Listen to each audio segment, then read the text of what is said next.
नमस्कार मैम। नमस्ते सर। तो मैम बच्चों के बहुत सवाल हैं डी ट्रिपल एस बी को लेके। तो डी ट्रिपल एस बी में मैम सबसे पहले तो आप मुझे एक डिटेल में बता दो कि डी ट्रिपल एस बी में अगर बच्चा तैयारी करना चाहता है तो उसको कौन कौन से मेन पॉइंट्स पे ध्यान देना चाहिए, नोटिफिकेशन के लिए उसके क्या क्या मेन मुद्दे हैं और क्या क्या चीजें। बिल्कुल सर, बता देते हैं। D triple S B PRT का नोटिफिकेशन आया है। कुल उसमें 1180 पद है।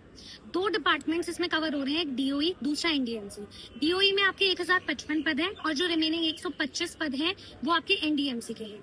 अब डीओई में रिक्वायरमेंट ये है कि आपके पास सीटेट तो पास होना ही चाहिए, साथ में डिप्लोमा डिग्री और आप 12th या उसकी इक्विवेलेंट डिग्री आपके पास होनी चाहिए, उसमें आपके 50% मार्क्स हो। एनडीएमसी में भी कुछ यही रिक्वायरमेंट है। दोनों में ही आपको 5% का रिलैक्सेशन मिल रहा है SC/ST कैटेगरी वालों को।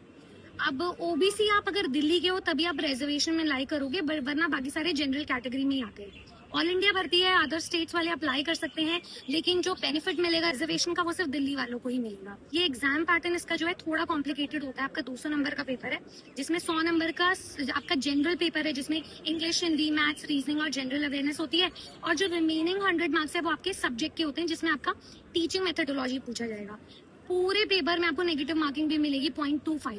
और अगर आपको सब्जेक्ट वाइज डिटेल्ड सिलेबस चाहिए, एग्जाम पैटर्न चाहिए, तो आप नीचे वीडियो पर टैप भी कर सकते हो, ताकि आपको सब कुछ एकदम डिटेल में पता चल जाए। अब स्टूडेंट्स को अगर तैयारी करनी है, डी ट्रिपल एस बी का एग्जाम मतलब टाइम मैनेजमेंट का खेल, बिल्कुल नेगेटिव मार्किंग से भी डील करना है। आप क्या कहना चाहोगे? बस यही है मैम, मैंने भी डी ट्रिपल एस बी का एग्जाम दिया है तो मुझे पता अरे वाह है सर। सबसे बड़ी जो मुश्किल आती है वो आती है आपकी टाइम मैनेजमेंट की। क्योंकि बिल्कुल। हमारे टाइम में पहली बार ऐसा हुआ था जब पैटर्न बदला था। तो बदलते हुए पैटर्न को लेके, क्योंकि आप 20 नंबर पे एक सेट है तो उसके बाद में वापस वहां नहीं आ सकते। अनडू रीडू नहीं है, मतलब गेम ओवर है। गेम ओवर, या तो करो या मरो वाली स्थिति है। तो आप करके आगे निकलो भाई, सीधी सी बात है। बाकी तो मैडम आपको बताती रहेंगी, और उसके और एजुकेशनल कंटेंट के लिए हमारे इस चैनल को फॉलो कर लेना। बहुत सारी इन्फॉर्मेशन आपको मिलती रहेगी। जय हिंद, जय भारत।